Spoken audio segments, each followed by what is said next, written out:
Ash moves forward through the bandlands with her carefully selected few. They take on a careful wedge formation, insisted upon by the next stabber. She frowns a little bit as they scrunch down to move through the tightly packed trees. Be sure to fan back out.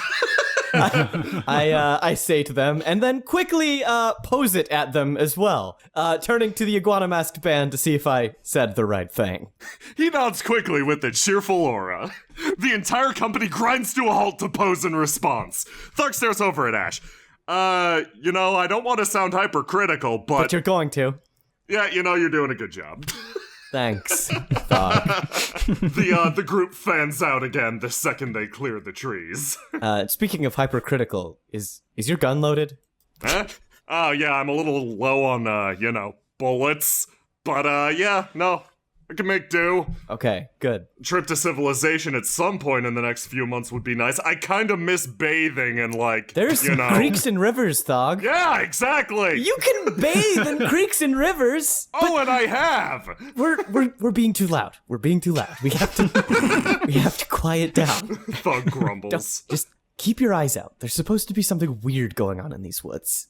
I mean, we've been fine so far, but I just have a bad feeling.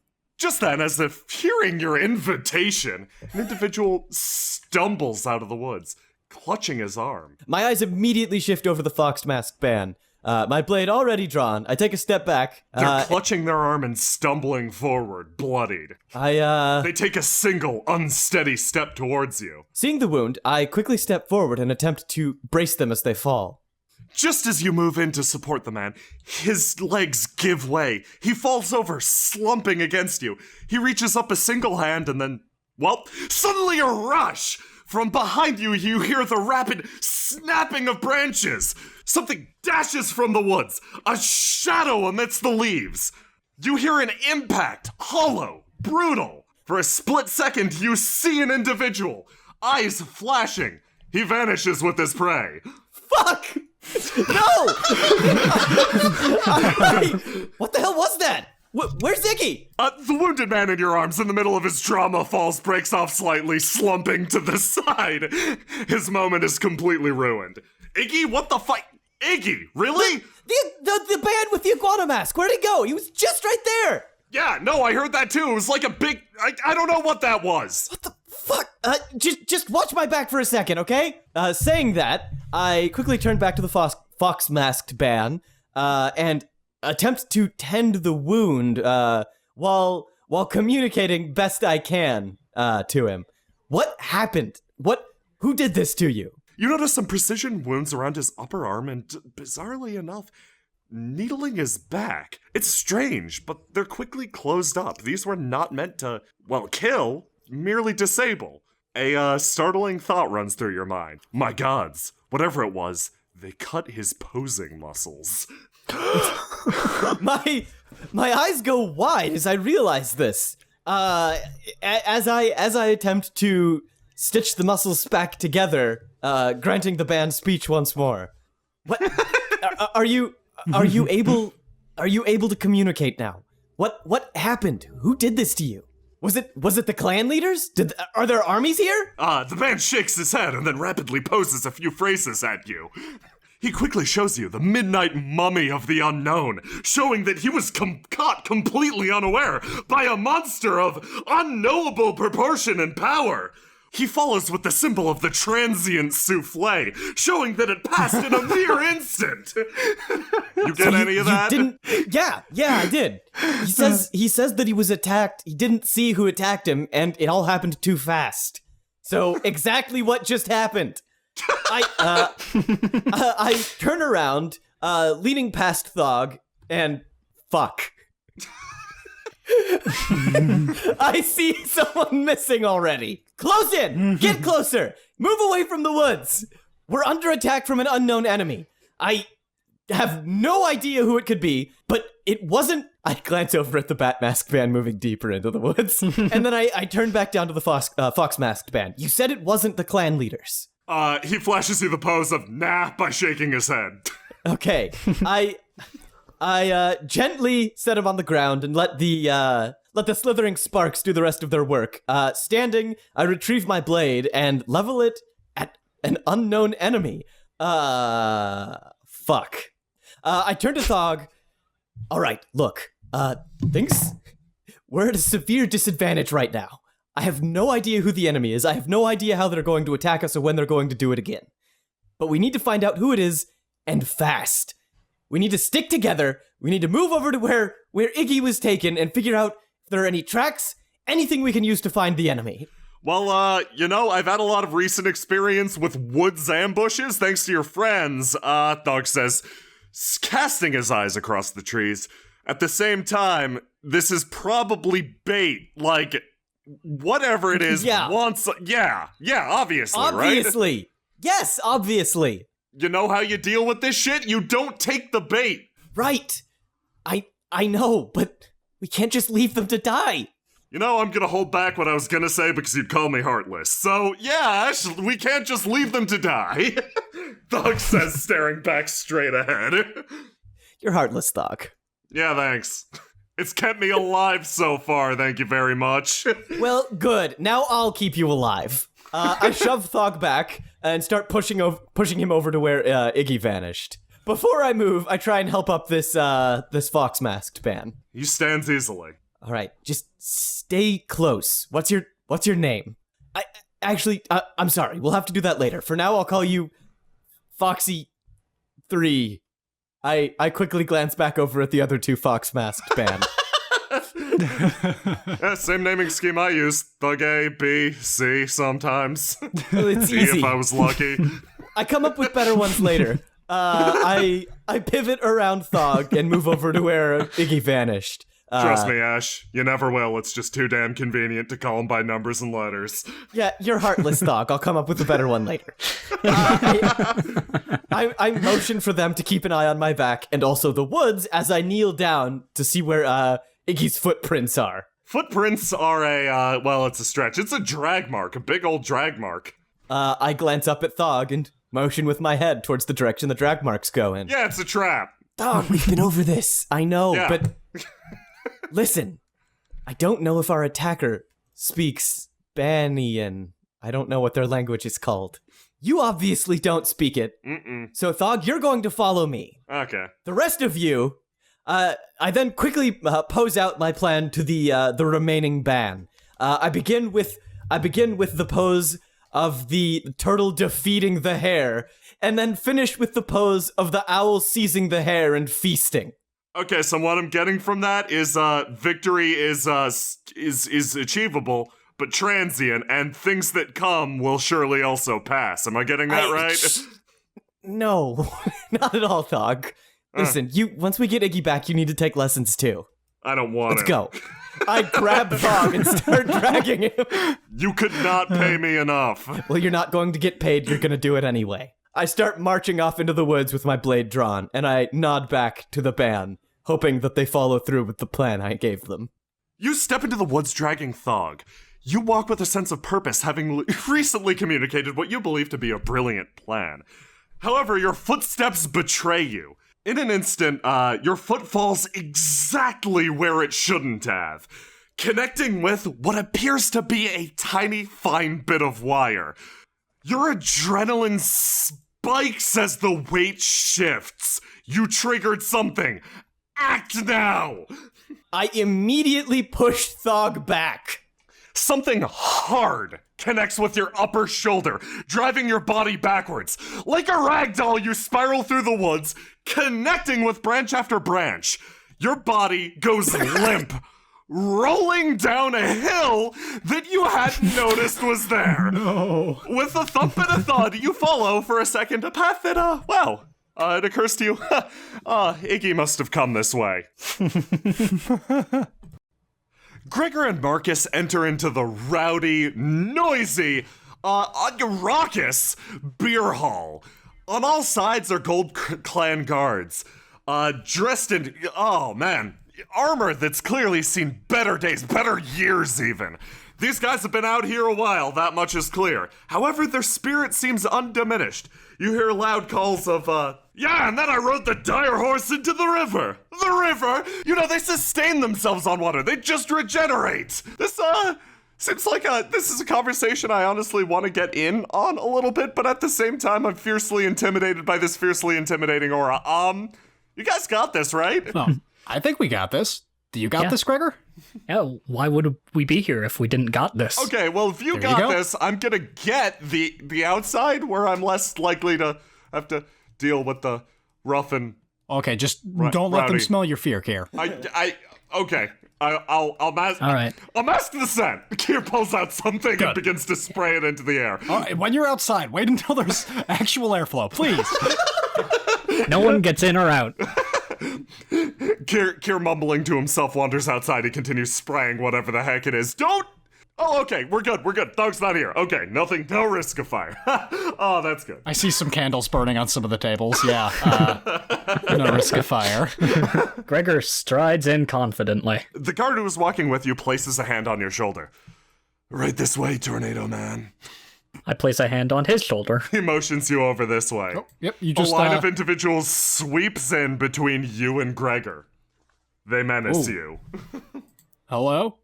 I do my best to menace back, but I mostly just manage a saucy eyebrow wiggle. Welcome to the Crusty Duckling, Chief. That name is disgusting. How strong are you? What? How strong am I? How strong? Marcus looks down at his barely considerable muscleage. Somewhat? Extremely. Well, I think you'll find that seats are hard to come by in the Crusty Duckling. The only way you're gonna get one is if you, do a little bit of this. The man flashes you the international symbol for Shinkala wrestling. He maintains eye contact through the visor of his mask. You feel the menace. Marcus starts to sweat very slightly. If you were, knowledgeable of who I was. Marcus Falafi, by the way. He sticks his hand out. The man grabs your hand and pulls you forcibly over to one of the tables. There's Okay, there's a raucous call. Meanwhile, Gregor is led to a seat. Gregor sits down. Hello there. Which one of you is in charge here? The man on the far side of the table menaces you from the darkness. He sits leaned forward over a mug of something. It steams lightly. He reaches forward, picks it up, braces it against his lips, makes an impressive show of sipping on it, and slams it back down on the table. So it's you. My name's Roland Tull. Hello, I'm Gregor Hartway. I'm here to negotiate. Negotiate for what? I hear you're something of a tornado fighter. I am something like that. Retired now, you could say. But in my heyday, that was something that happened. I've never thought of I'm here to negotiate for your servitude. Or allyship. As if not hearing you, he stares off into the distance, sipping his drink. He stares out a window, sunlight glinting in his eyes. I've fought a tornado or two in my day. I suppose you couldn't say they're tornadoes. More maelstroms, squalls, maybe even a tsunami once or twice. It was quite the experience, wouldn't you say? That's very impressive, I would know. So anyway... One man versus all the great forces of nature aligned against him. Standing against the sea. Some of the great forces. Chest bared, salt licking at his tornado wounds.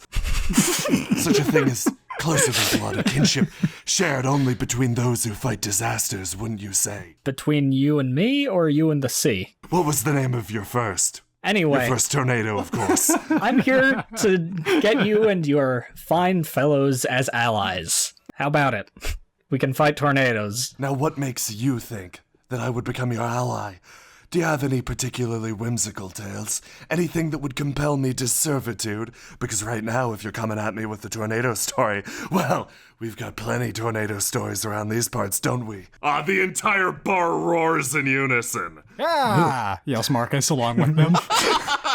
Gregor sweats a little bit.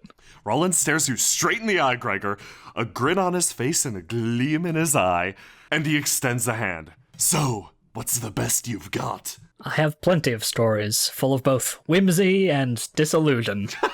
Where should I start? Normally I'd say you should start at the beginning, but something tells me you've lived a life full of hardship, disillusionment, and whimsy.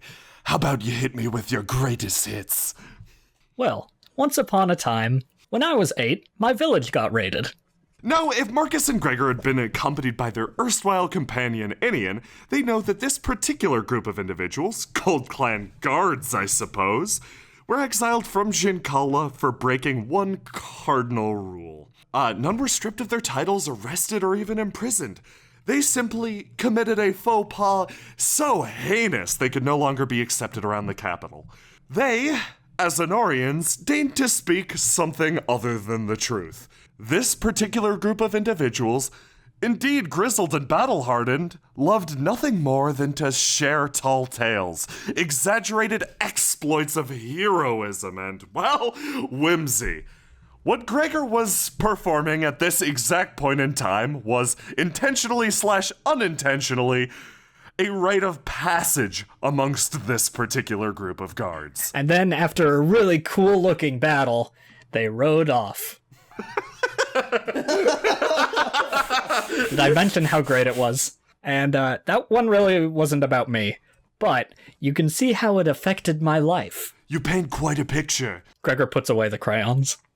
I've had run-ins with the owlbears myself, of course, during my time guarding the northern border.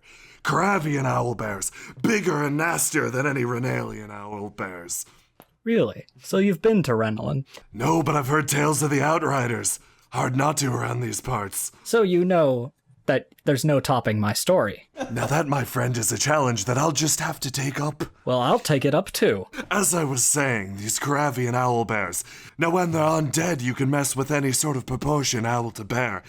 And this may come as a shock to you, but the bear part is actually holding the owl part back, and let me tell you, this Karavian necromancer did a number on this particular Karavian owlbear. I deign to call it a dire Karavian owlbear. Undead as shit. Through necrotic breath with every single intake and outpouring of its non-existent lung. Let me tell you. Gregor rolls his eyes. Bear holding the owl back. Oh, now that's the look of a man who's encountered a more bear, less owlbear. Please, did it scare the moon away with its ear-shattering screech? That's impossible. So no. It scared a bunch of people away, but not me. Ooh, the guard next to you lets out a call. Forgive me, this is my hype man. He keeps things up. Gregor looks back at Marcus. Mine is kind of busy right now. Marcus turns to Fury and asks, excuse me, do you have a sheet of paper I could borrow just really fast? She tilts her head. Why? Don't ask, I just need it. She takes a step forward, rips it out of her monster manual, and hands it to you. And a pen maybe? Sorry, I only have one hand right now. With a slightly pained expression, she hands you her quill. Thank you. Marcus turns, his bound arm kind of scrunching back behind him, places the paper on the table, and begins to write. I, Marcus Falafi, being of sound mind, etc., etc. After quite the tumble, Ash feels herself being dragged for quite a time. After quite the panic, she finally turns around to assess who has been duffel-bagging her up to this point. Mind still muddled, vision not exactly clear. I kick at whoever's dragging me and attempt to put some distance between myself and them. Left arm going for my sword, but wincing as I realize something is lodged into my skin. Whoever it is drops you. I scramble backwards and shake my head, opening one eye, squinting the other as I attempt to discern who it is. A familiar figure with a bat mask stares at you, twigs jutting out at random points out of her clothing and face mask thing. Are you? What happened? What? Where am I? Where is everybody? She points over at the woods. There is a very long path that you just traveled down. You had quite the tumble down a hill. Yeah. There are, admittedly, as your eyes quickly pick up on a blood trail that you have presumably left. You look down at yourself. Yep, that's yours. Oh gods. And then the pain sets in. I double over for a moment, but do my best to compose myself. But where's Thog and the rest of them? Did you find the attacker? She shrugs. Did you come find me?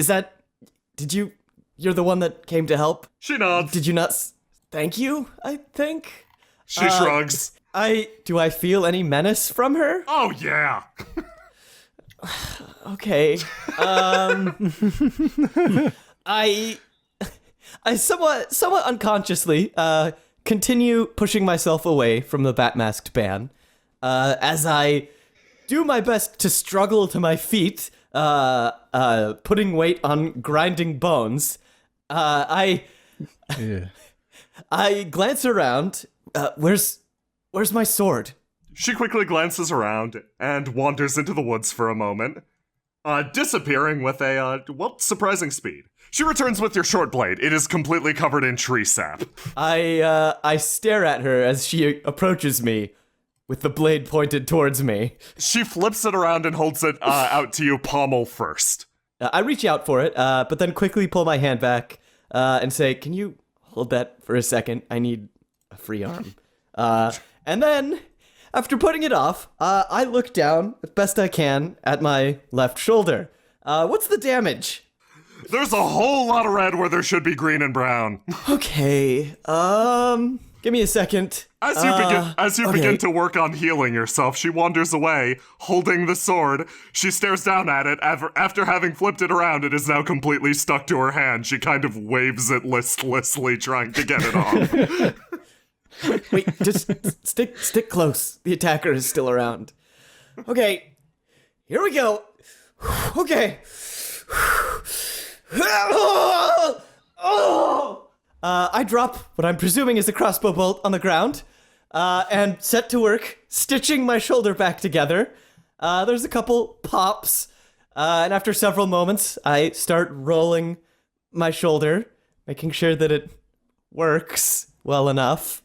I hobble back over to the bat-masked band. I hold out my left arm for the sword, staring at it, stuck to her. She extends it to you. I grab the blade by the hilt, and try to pull it off of her hand. With a loud scrick, you manage to separate yourselves. Ugh, gross. I'm just gonna leave this unsheathed for now. I turn back to where I fell from. All right, we should meet back up with the rest of them. And this time, I need to be more careful. Thank you again for saving me, I think. She's facing away from you. She's hunched over. You're pretty sure you see her lift up the mask for a second, lick her hand, and then put it back down. Okay. That's fine, probably. I keep walking, occasionally glancing behind me to make sure that she's not going to act on that menace. The menace continues as she pulls off a particularly large tree branch, bracing it over her shoulder. Oh, like a club.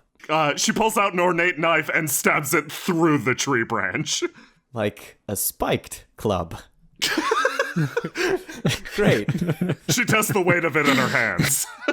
I can see why you and Thog get along.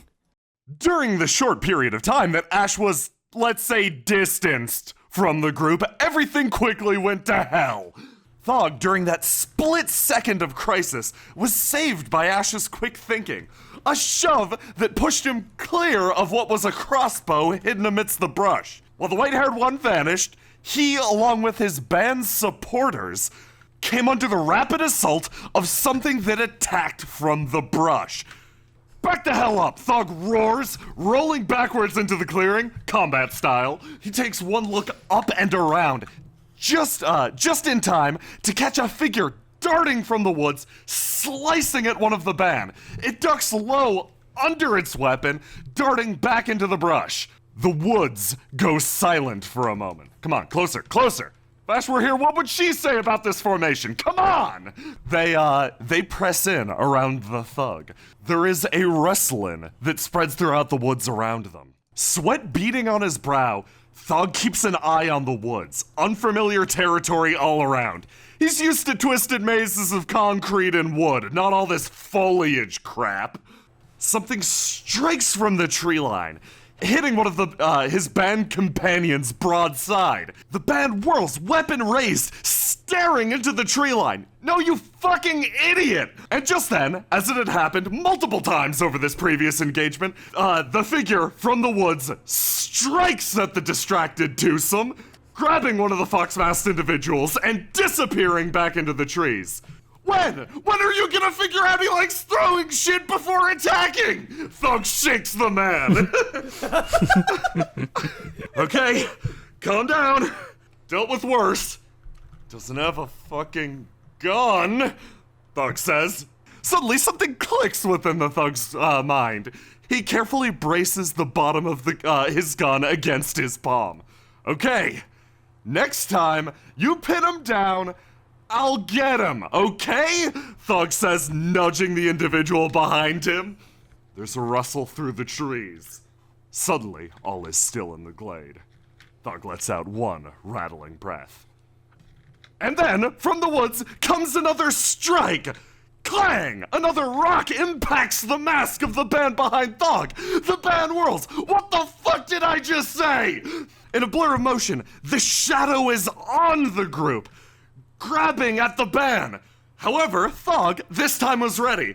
With one fluid motion, he brings his gun down, impacting it against the head of the blonde child, sending him careening backwards. Ha!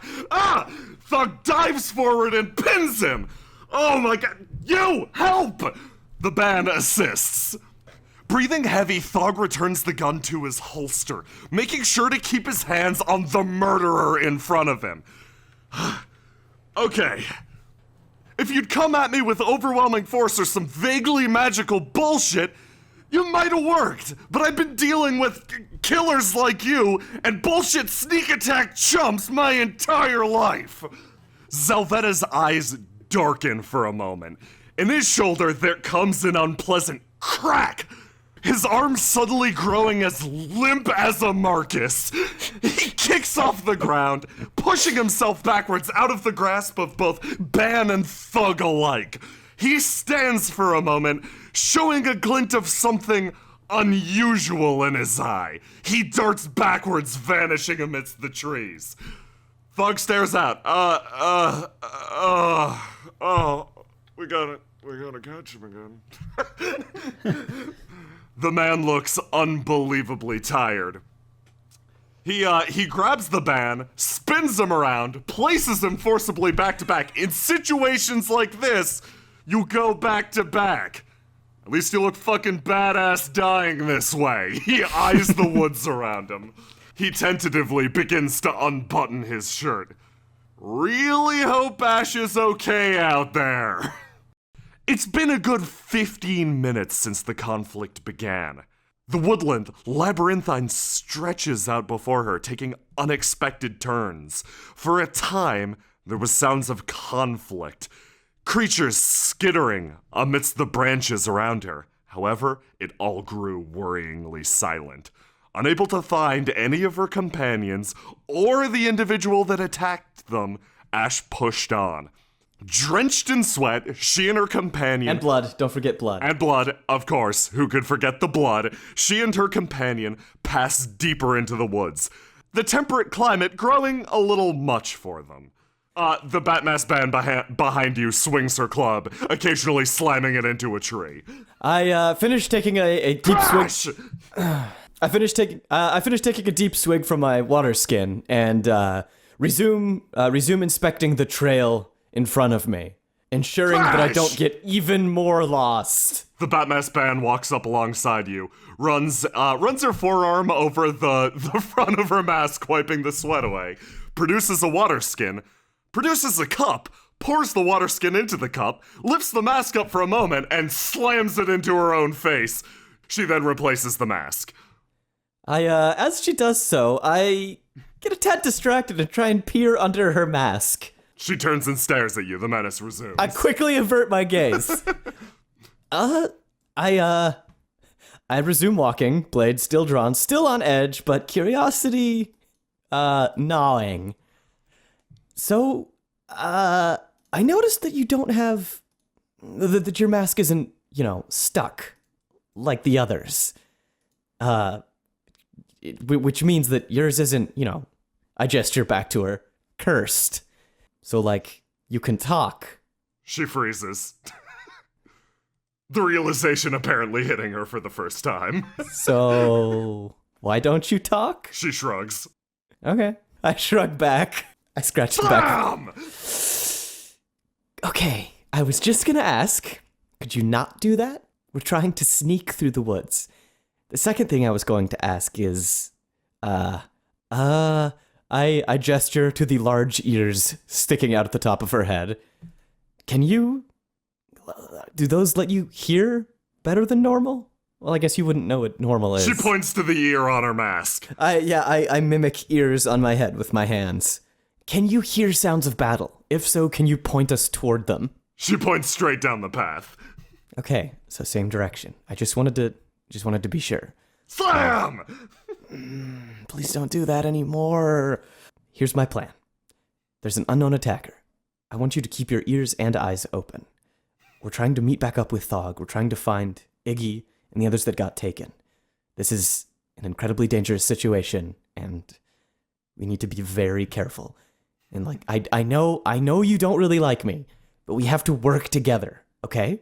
She nods, pausing halfway, then quickly removes the mask from her face, turns around, pulls out a brush, and paints on wider eyes onto the bat mask, quickly replacing it. Wider eyes?